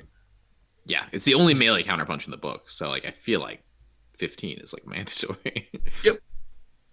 So we got Berserkers. Mm-hmm. We talked some about the land train. Let's finish up on the land train. This thing puts out hurt. How did it shake out in your games with it so far, Nick? Oh, we're gonna talk about it right now, the land train. Yeah.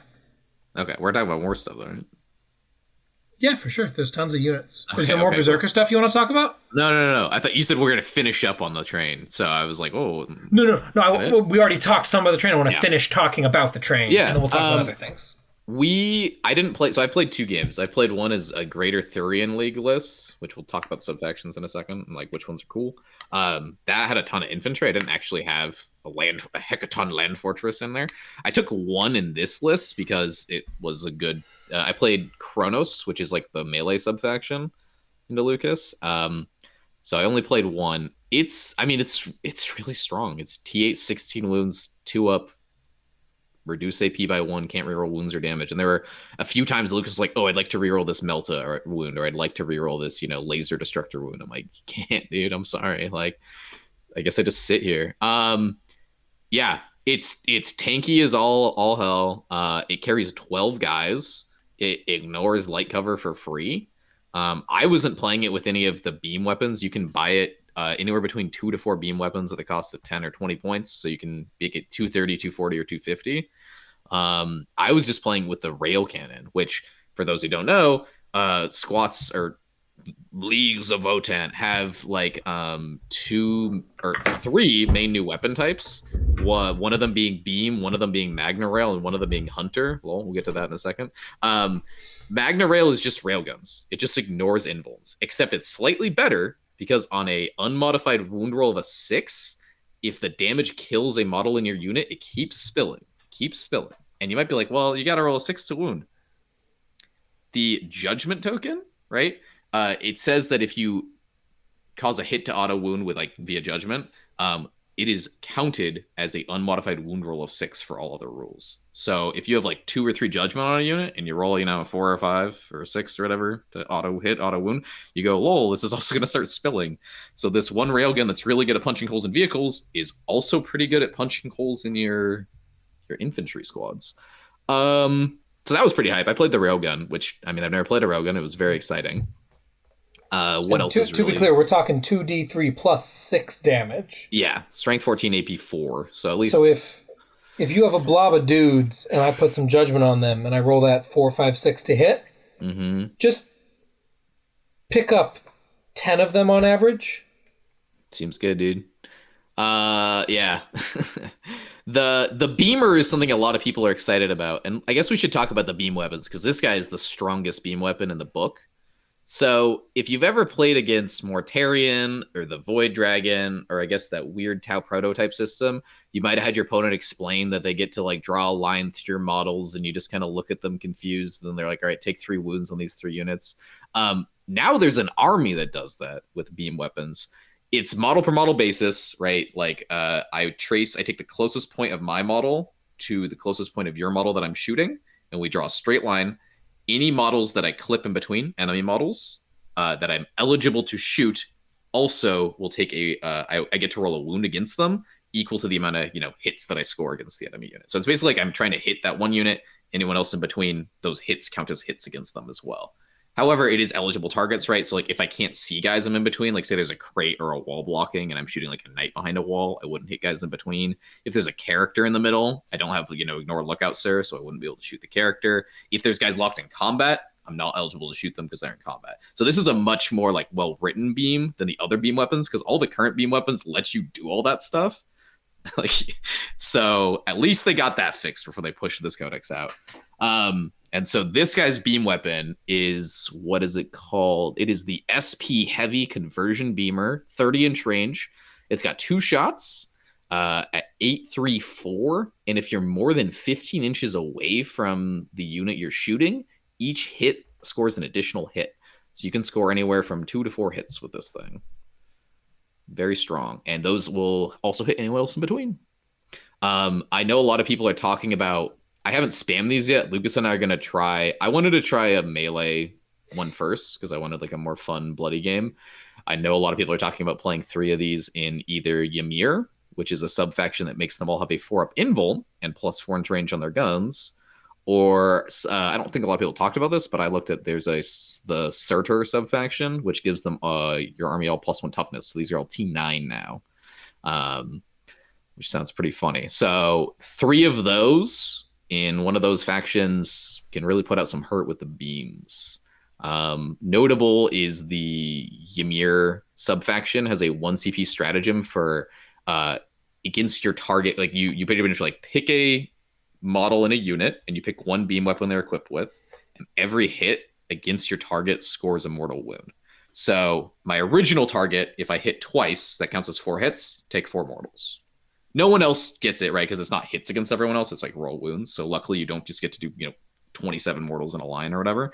But you might be like, okay, well, this is like somewhat unreliable. It's 1 CP a turn.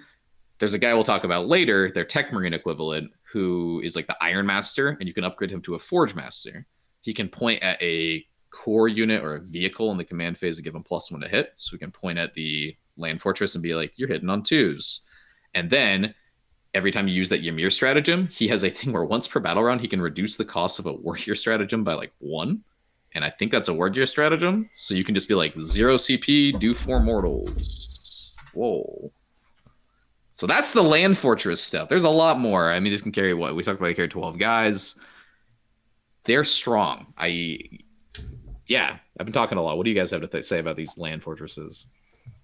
The big issue, not the big issue, sorry. The big dichotomy for me when I'm trying to play around it is it shoots like hell, but it's also carrying a unit that punches like hell. So I have to simultaneously stay far away from it, which makes it easier for it to just like drive 10 and get an angle on me and kill me. This is a unit that shoots a lot and carries stuff that punches a lot, and it's hard to get rid of. And that kind of trio of the universe that the model is in makes it incredibly difficult to deal with, especially for the price point. So yeah, it's definitely expect to see at least 1 or 2 of these in basically every Votann list. It's also big. Like a big counter to transports is wrapping it so like the guys inside can't get out. I mean, we haven't seen the model, we've seen pictures. And also people don't play a lot of like horde armies anymore, right? They're playing a lot of like 5-man squads. I don't know. You could definitely like maybe like throw your whole army at one and wrap them, or like if a Votann player is like, not smart and they like have all 3 of them touching, you could like wrap all 3 maybe. I know like Sean Nathan's famous for doing that kind of goofy stuff. And that would be a huge counter to these because the beam weapons don't get to like trace through in melee or anything, right? You're stuck shooting the guy you're shooting. And also if you're like berserks can't get out, that'd be great. So trapping these in melee, if it's possible, is very strong, but I don't think it's going to be possible for a lot of armies. Because these things are just going to be hanging out 30 inches away, like beaming you. So yeah, it's a land fortress. I will say on the plus side, they do have to get close to you to get their points worth, right?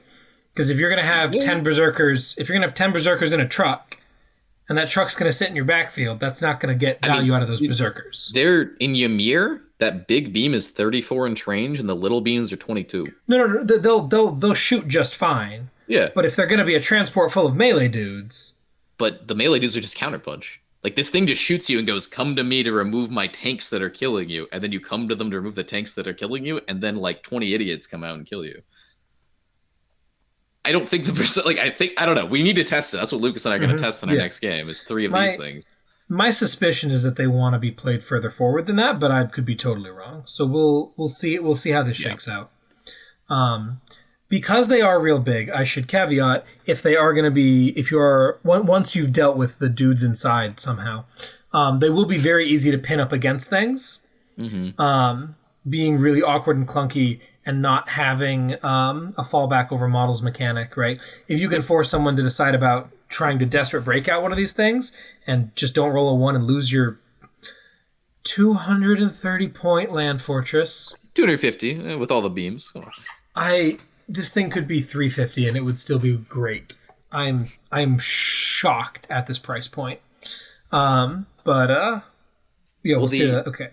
The other big thing about this that I find hilarious is the last time I heard about a T8 16-wound transport with a 2-up, 4-up, it was the kill rig, and they mega nerfed that before it came out. They got rid of the 2-up and they made it not be able to take the 4-up end boom. Yeah, and these guys, they're just like, what universe are you in, brother? That's what I was told. People were all like, dude, the kill rig's gonna have a 2-up, 4-up, and like then I came out and it's like, yeah, you can't actually do that at all, right? And then the land fortress, it's like, well, dude, take 3 with a 2-up, 4-up. We don't give a shit.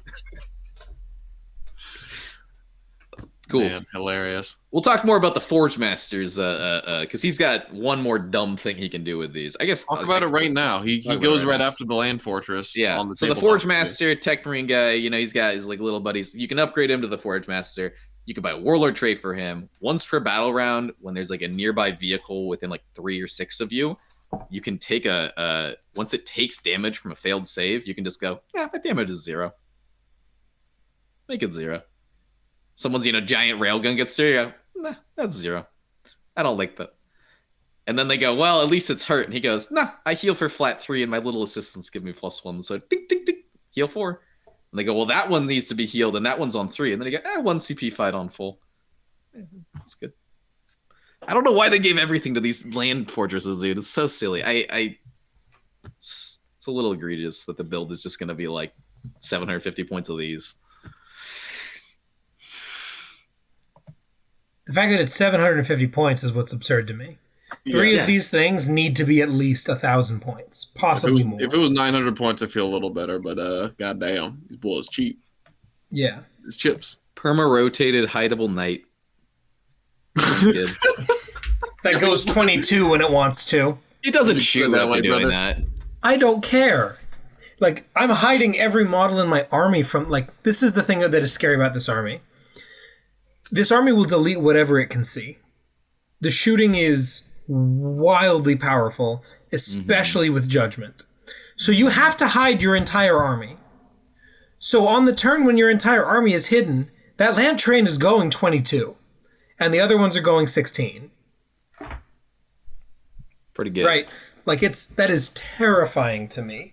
As much as you could try to play this army back, this seems like an army to play forward in my read of the situation. You can have that much meat. Because then it also puts like them in berserker charge range. It goes exactly. Do you stay behind your walls, or do you want me to come in there and hammer you out of them?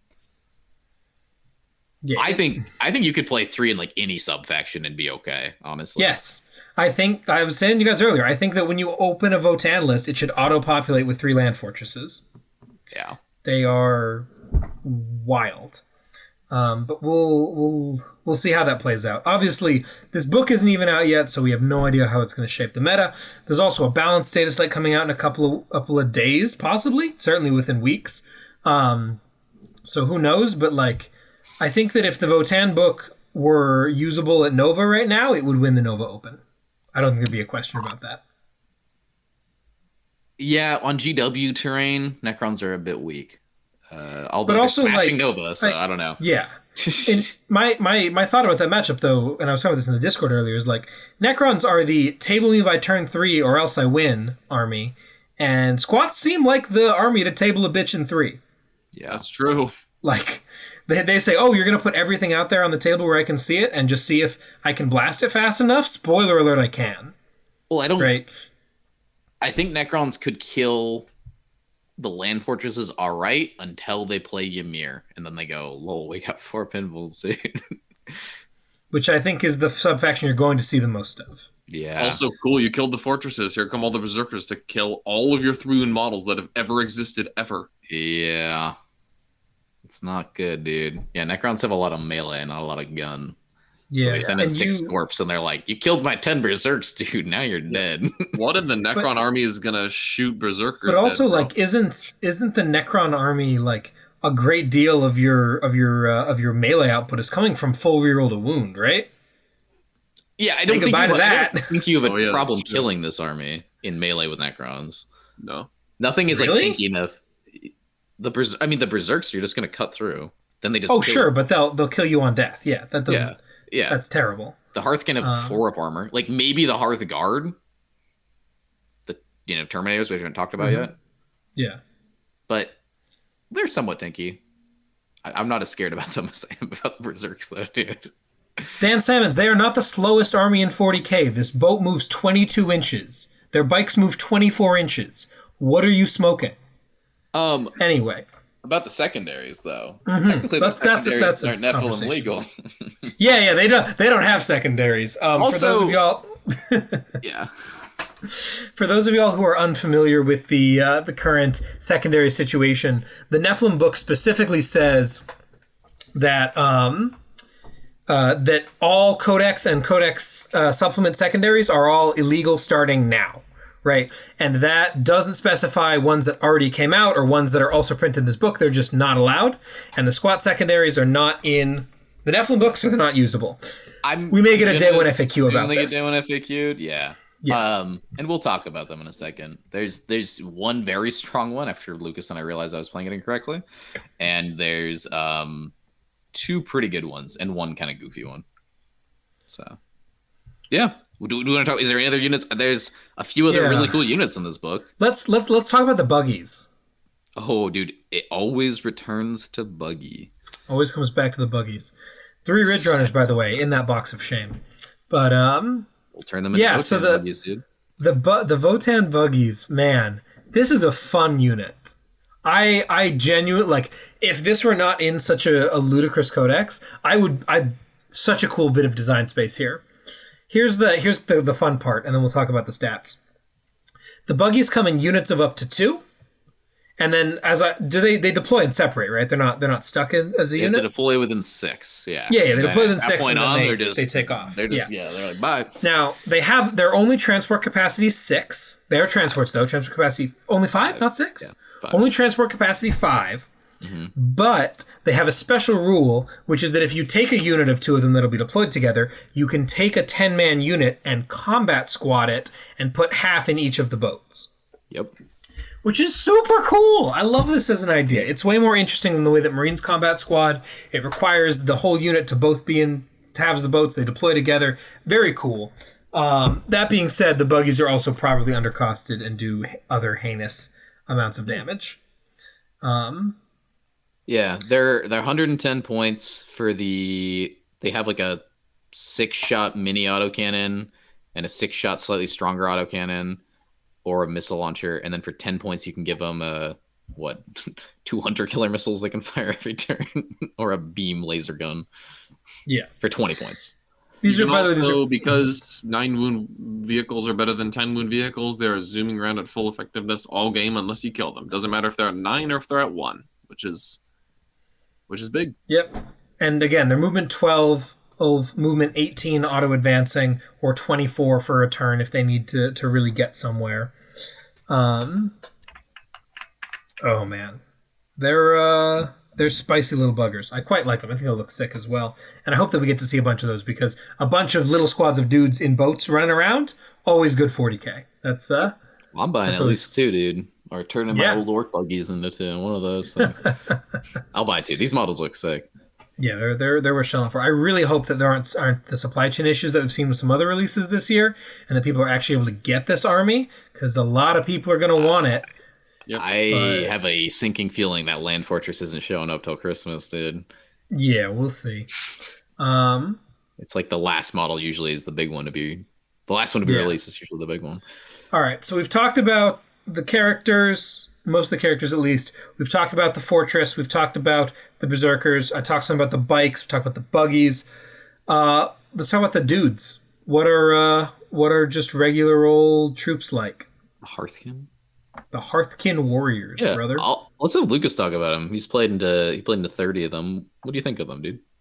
They're 11 points a model for basically an AP1 assault 2 bolt gun, or that's not assault, it's probably hunter or whatever. Hunter too, yeah. You want to talk about hunter, dude?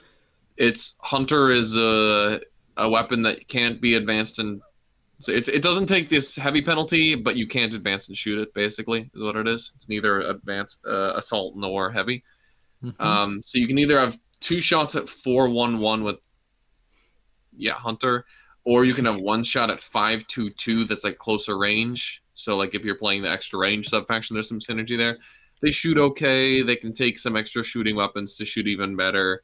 They can take a 5-point upgrade to ignore the first failed save they have every turn and restore models to the squad. That's probably worth taking. They can take a 5-point upgrade to do a secondary better and ignore light cover. That's probably also worthwhile. And then the other one probably isn't worthwhile. It just puts them in, like, the Captain Aura range. So, yeah, I mean, they're good. They're probably necessary. 30 of them are probably necessary because you need troops, and they'll do fine at that role, and they won't be super impressive, but it is what it is. They're good troops, especially for the price point. I think 11 points for a T4 4-up armor of contempt is a pretty unique defensive profile that feels really good into some stuff, but pretty bad into other stuff. And 5-up England if you're playing the sub faction that everyone's playing. Yep. Yeah. So it doesn't come up as often though, right? Because it's like if you're in cover, you have a 3-up, so you need to hit by AP 4 before the 5-up invul comes into effect. Or if you're out of cover, you need to hit by AP 3. It kind of lets you like not hug cover as much, I guess. Mm-hmm.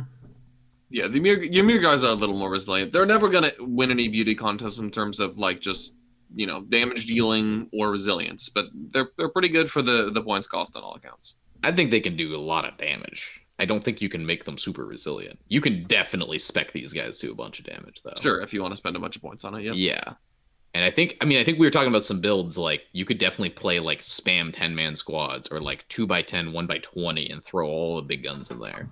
Because these guys are super customizable. Like they have 4 different heavy weapon options, and for every 10, you can take 2. So if you have a squad of 20, you can take 4 different heavy weapons. Some of those include a 2-shot beam gun, I think, with an 18-inch range. No, it's a 1-shot beam gun, but it's beam, right? And if you're playing Ymir, that's 22-inch range.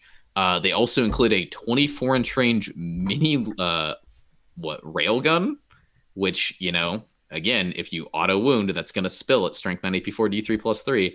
I played in my first game a squad of 20 of these as Greater Thurian League, and Greater Thurian League has a unique something with all the leagues do. It's really cool is they have 2 chapter, tactics, and they also interact with judgment tokens in a unique way. And the way that Greater Thurian League interacts with it is they count your judgment as being 1 higher as long as you have at least 1. So if you have 2 judgment, you count as having 3 judgment, which means 4 is to hit auto wound and 4 is to hit spill with these Magna Rails. So I was just like putting Chapter Master on them and doing it. And you can also take the named character in Greater Thurian League for once per battle round to change a hit, wound, save, damage roll to a 6 after rolling. So if you you roll your 3 4-ups, oh, that one's not a 4-up. Now it is. Take 4 saves at 9 minus 4, D3 plus 3, ignoring invulns, and they all spill. Yeah, the spilling damage is pretty good. Big, making their railgun But good into multiple. They do get chewed up back. They will die to all your little ablative shots. Lucas was shooting me with chain cannons and just picking these guys up in droves. Yeah, they are 1 wound. They're only T4. If you can get some ignores cover on them, potentially, they'll go down. They'll go down fairly quickly. They do have the correct keyword, though, to get the transhuman stratagem. There's a transhuman stratagem if you have the shield crest keyword. It is 1 CP if you're 5 or less models, 2 CP if you're more than 5. So it's always going to be 2 CP on these guys, but might be worth it if you have a squad of 20 getting shot by things wounding them on 2s and 3s. You can also do the old T-Sun's trick and wait till your opponent fully invests in killing your squad, and then the last 5 models are harder to kill. Yep. They also have a cool strat, which I don't think we've seen this yet. There's a strat this book has to, after getting shot, and all the, an enemy unit's shots are resolved against you, you can spend 2 CP, 1 CP if you're these guys, the Hearthkin Warriors, to shoot back at the unit that just shot you. Which seems very strong in that unit of 20 with 4 railguns. Something very cool is what if this unit is shooting you and then about to charge you? You can go, cool, you just shot me? Thanks, Tyranid Warriors. Pick up 6 guys. Now try charging me. Have fun. Because I'm going to die anyways in the fight phase. Might as well shoot you before I die. There is a thing where you can't then shoot in the next shooting phase if you do this. Would be pretty broken if that didn't exist. Or else you'd always counter shoot these guys. But it is very strong if your opponent's planning on charging you. It's a preemptive. Or just shooting you all the way down. Yeah. Yeah. If the unit's going to die, get your maximum utility out of it. Shoot your railguns before they all die. Yeah, Very cool. Okay. So that's they're cool. Mm-hmm. Yeah. What do you guys think of the Terminator boys? You want to talk about it? You're the most excited about them. I just think they look really sick. I haven't looked at them especially close. They don't seem as egregious to me as some of the other options. They seem reasonable. Nothing particularly egregious. They are also slow. They shoot a little bit. They punch pretty decently. They're 35 points a model for 2 wounds. They do have -1 damage, but it's I think they're going to be pretty good in Ymir, obviously, because they get a 4-up invuln. In cover, they're pretty tanky, because, they're on a 1-up armor contempt, and they're infantry. Yep. The cool thing that I like, you can either take 2 crests on them, you can give them a teleport crest, which means they can now deep strike, which is cool. You don't have any other deep strike in the army, so, besides, some characters you can also, but, you don't have another unit that can deep strike, so it's pretty strong. Or you can take the Weave Field crest to give them access to transhuman, which is a 5-man little squad running around with the transhuman and a 4-up invul sergeant. Seems pretty good. They have a single shot, always overcharged plasma gun, which is cool. And in melee, they have a power fist with not -1 to hit, but 1 pip worse AP. They only have 2 attacks each, but they might be pretty good, guys that can kind of waddle around in the melee subfaction. I don't know. They're cool. I think that when these guys inevitably get nerfed, they're going to be one of the few things not touched, and then you'll probably see a lot more of them. Yeah. And the other thing not getting touched, the only major data issue we haven't talked about yet is the Thunderkin, the Devastator dudes. The Thunderkin and the bikes, yeah. I've talked enough about how much I hate the bikes. I don't want to talk about it anymore. The Thunderkin, their weaponry seems okay. They're T5 3 wounds, 3 up armor with all the saves and stuff, so like they're fairly durable. But the output isn't anything crazy. Yeah. Yeah, the beam weapon's pretty cute. I mean, they're core. I mean, everything's core, so you can put Chapter Master on them. They're infantry, right? So they're 2 up in cover. The beam, it's 1 shot each, but they have that thing of if you're no more than 15 from the beam, it's like 2 hits. So like you take a squad of 6, you hit with all of them, that's 12 hits, 12 hits on everyone else between you and the guy. They ignore dense cover. They'll put out damage, but like the beams are 40 points a guy. Every other weapon's 35, 35, I think. yeah. 35. The grab seems pretty cute. You can put these guys in a land train or land fortress. They do take up 3 slots though, so you can only put a 4-man squad in there. And again, you can always get around the not being able to chapter master them after popping out by spending a CP if you got a judgment token. So like a squad of 4, coming out to like counter shoot like some blood angels coming into you seems okay. But yeah, I think that they're strong. Just like you said, they're not like the first thing I get drawn to when I look at them. So when I look at the army. Cool. So with Demons, we went big picture and then got small. With these guys, we've gone small picture and then gotten big. Let's talk about how are we? You've played 2 games of this. How is this faction feeling overall with your limited experience? And should we be terrified? I haven't played like the Land Fortress spam, which seems to be the strongest build. Lucas and I might try that out after the show if we have enough energy. I'd love to. I don't think it'll take long. Yeah, exactly. So I haven't tried what like it jumps out as the strongest build. They seem really strong.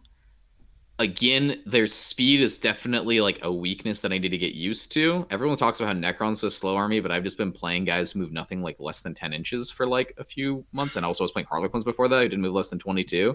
So going from like being able to go anywhere I want to, good amount of places that I want to, like, oh my God, I only move 5. And like, and also like they can't advance to do anything. So that's just something that I've been punished for quite a bit. It feels like playing old Necrons again. So like even then those guys could advance and shoot stuff. So that's been my biggest thing. I've also just been like trying out goofy stuff just because I want to see all the strats and like limit test a lot of the stuff. But I think once I get a handle on these guys, I mean, the whole first game I played, I forgot about handing out judgment tokens on guys on objectives, and I still like smacked around some Leviathanids. I mean, every game I've ended with most of my army is dead, but all my opponent's army is most of my opponent's army is dead, not all. And it's been close games, but I think with a little more play and fine tuning, I mean, these guys are going to be pretty strong. So, yeah.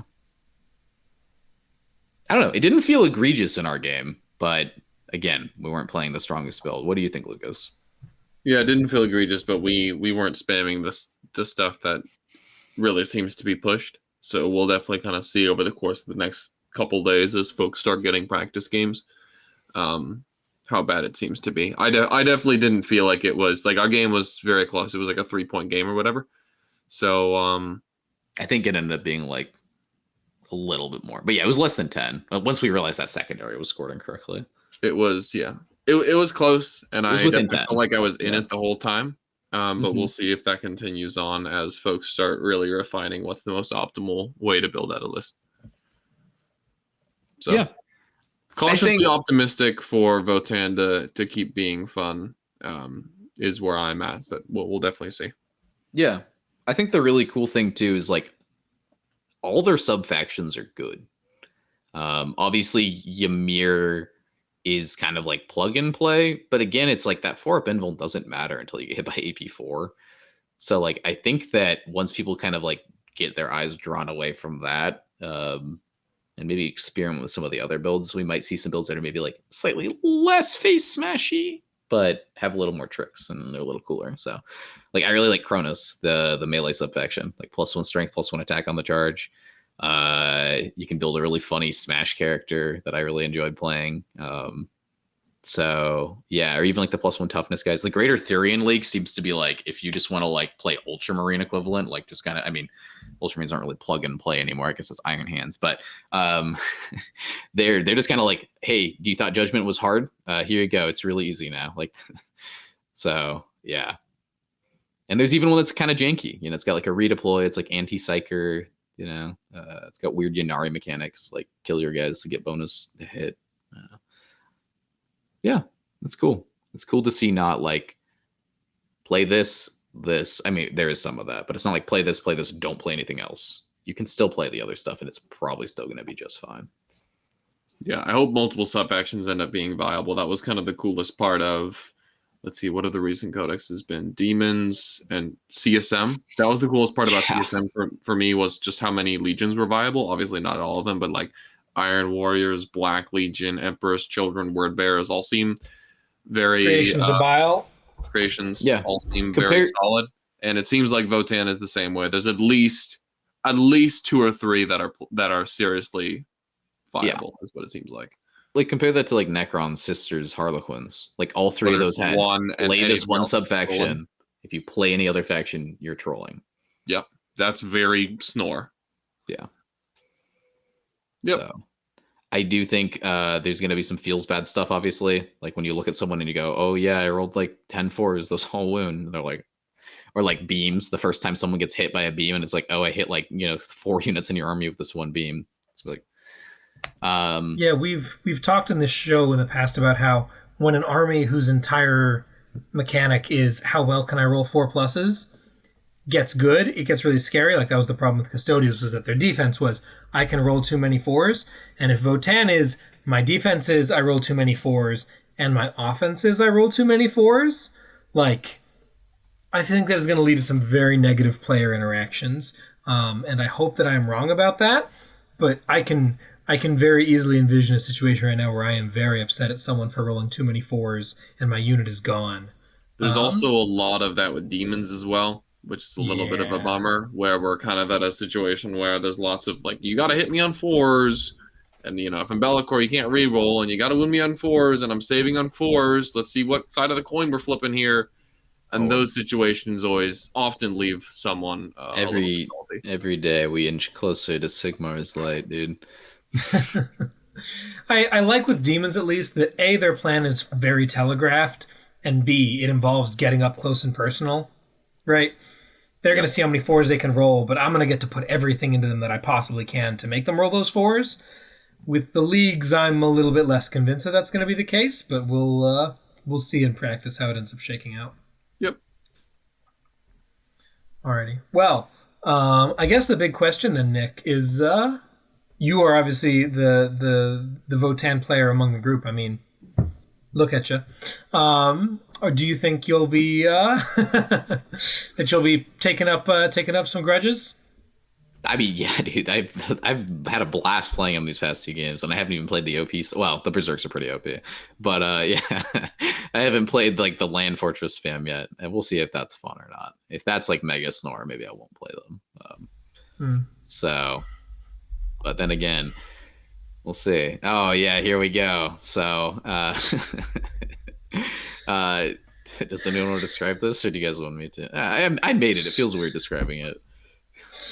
So what we got here, for the benefit of our lovely podcast listeners, is Thanos inserting the last whatever the hell shiny stone. Lucas doesn't know Marvel. Shut up, Lucas. No, I love that. Let him keep going, dude. This is great. Okay, come on. He's putting the shiny stone in the glove, and the shiny stone says Votann, and all the other stones say Necrons, Harlequins, and Speedwa. Is that a Wa with only 2 A's, Nick? Oh my god, I have failed you. I have failed you, sir. Speedwall doesn't yell as much. I'm sorry. Oh my god, that's true. They say get ready for the big race. They don't say wah, dude. The joke here being that Nick has now played Speedwa into Harlequins into funny secondary Necrons, and now he's going to the Leagues of Votann, baby. We're hitting all the goofball armies the last year. Let's go. Yeah. Eagle-eyed viewers may notice there's still a few, what did you call them, Lucas? Funny stones, shiny funny stones? gems, shiny gems left. So who knows? There may be more in the future? Probably not. I've gotten pretty lucky here with like my army I already own getting strong and finding a Harlequin army for $200. So this is going to be my first one that I like invest some money into, and it might take like longer. They might be nerfed by the time I actually get enough. So who knows? Meanwhile, my glove be looking like something you buy at Ace Hardware for yard work. It'd be falling apart. It'd be hanging out in the garage for too long. It's decrepit. Yeah. Meanwhile, I'm just actively trying to take mine off. No. I required the dexterity of bare hands. Get away from me, Leviathan. Like I said, if Necron's like secondaries get toned down and like their gameplay changes a bit more, I think I'd enjoy them a bit. But at this point, it's like I'm mostly just playing them in tournaments and practice games. Like I'm more like, let's have fun, you know, like we're all like practicing for tournaments all the time, right? But like it's kind of hard when someone's like, I want to try this new thing. I'm like, I'll play Necrons. So like, oh, good game, I lose. Let's play again. Like, no one wants to do that. So that's surprising to me because I feel like Necrons are a really good thing to stress test into because they're so secondary points oriented and like table taking. I mean, right? Like, more like Lucas at this point, or like other people at this point are like, oh, I've played my Chaos Knights into you 3 times and lost like 100 to 30 every time. And I'm not changing my Chaos Knight list because this is what I think is the best Chaos Knight list, and it doesn't have a lot I can change. So I don't want to play this anymore. All right, brother. Yeah. I understand what I have to do. Yeah, we can keep playing. I'm excited. Yeah. So and I'm also kind of like mentally prepared for the past few balanced status lights have been, are you the best performing army in the game? Throw you take a hike, buddy, into the dirt. Although with Nids, I mean, Nids are back, so like I don't know. Maybe they'll do that with Necrons and come back. The thing about Necrons is they're like so tenuously holding on, where it's like our secondaries are absolutely insane, and the rest of the book is just good enough to like live for 3 turns to like score 100 points, right?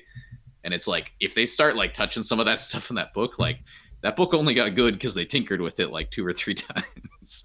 The Codex is like not a really, it's showing its age. So it feels kind of a bummer to be like, I'm glad the King's good, but there's like a lot of units in the book that I'm like are bad. Or like what we're saying about the sub-factions. I'm so excited about Votann because I'm like, I have all these different lists for all these different sub-factions. That excitement will obviously go away as we hone in on the better list. But Necrons, it's like, if you don't play Obsec pregame move, you're trolling. There's no experimentation. Like there's some within the list, but it's all like this, that, you know, go score 100, yada, yada. That's it. Alrighty. Very cool. Well, we'll be looking forward to getting some Votann coverage from the man, the myth himself right here.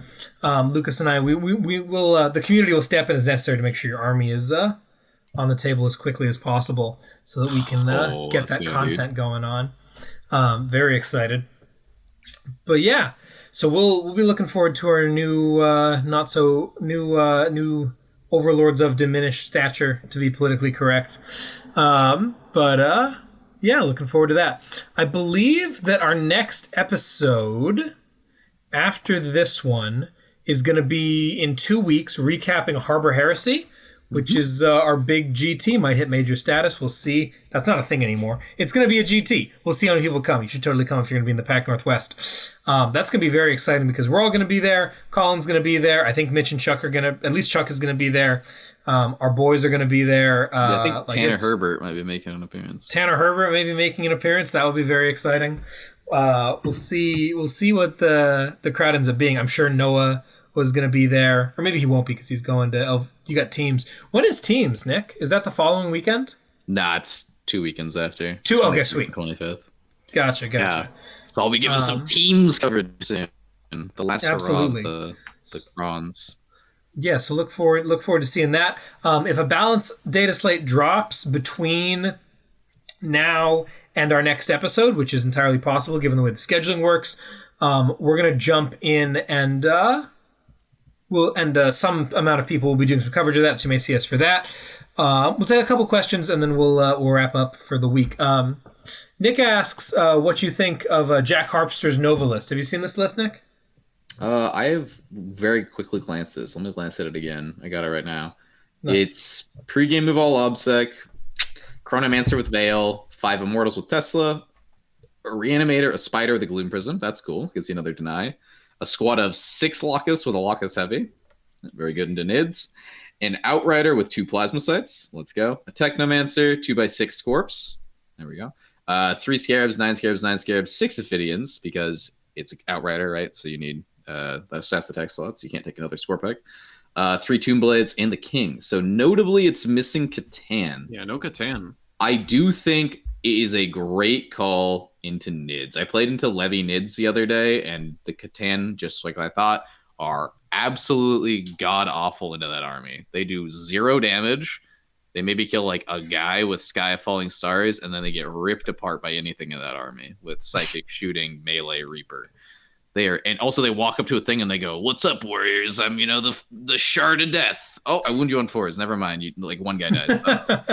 You're like, that was a great 300 points. So your warriors are cheaper than that? Cool. Actually, they might not be. Or how many points are worth? 30? They're 25 points a model still. Or no, they're 38 now a model. Yeah. All right. I'm not good at what 9 times 3.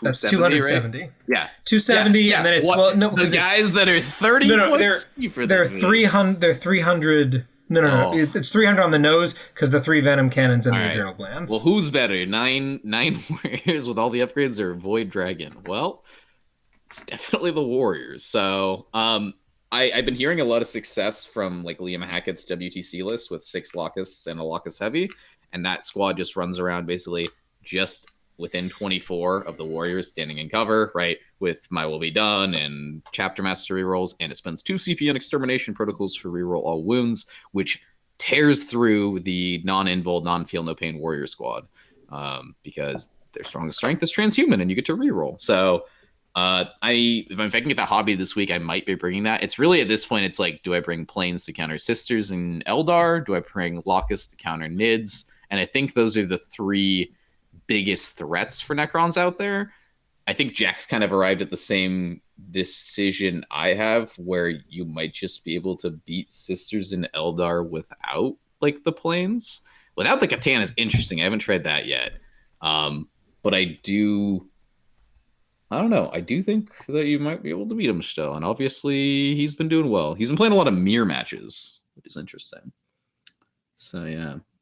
The Scarab squads give you great move blocking tools. I mean, I think it's obviously like Jack's a good player. I think it's a pretty solid list. And yeah, it's got like a similar shell with some very important meta choices. I think teching for Nids at this point is still very important. Necrons can definitely lose to them. Very cool. Alrighty. You guys got anything else you want to mention before we run some plugs and sign off for the night? Just that I'm eager to see you tomorrow, dude. Hell yeah, brother. We had a tournament on Sunday, like good old times. Let's do it.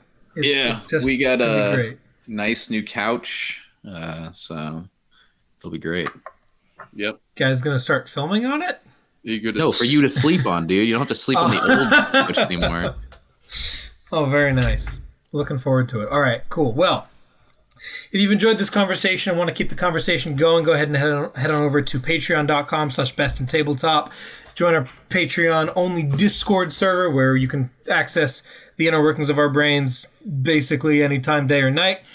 If you'd like to see more content, including some battle reports, including some up-and-coming Leagues of Votann battle reports run by us and other members of the Best in Tabletop crew in our highly compressed, competitive-oriented bit rep format, you can see those on our YouTube channel, youtube.com/bestintabletop. And there, in addition to seeing some free battle reports, you can get access to twice as many if you become a member. And we also have a new option where you can become a YouTube member and get Discord access, and you get a little bit of a discount for bundling those two together. That's over on the YouTube. If you like my face or one of these other dudes' faces, you can get our artwork on t-shirts and mugs and some of the network stuff on other things as well. Head on over to bestintabletop.com/store. And if you're in the Pacific Northwest, please join us for Harbor Heresy next weekend. We've got plenty of tickets still available. It's in Aberdeen, Hoquiam. It's in Hoquiam, Washington, which is next to Aberdeen, Washington. It's going to be a ball and a biscuit. You're not going to want to miss it. With that all being said and done, I've been Tyler. I've been Nick. And I'm still Lucas. And we will see you next time for the Harbor Heresy recap, where one of us is definitely not going to win the GT. At least one of us won't. We'll see what happens. Talk to you later. See you guys. Satisfy the grudge.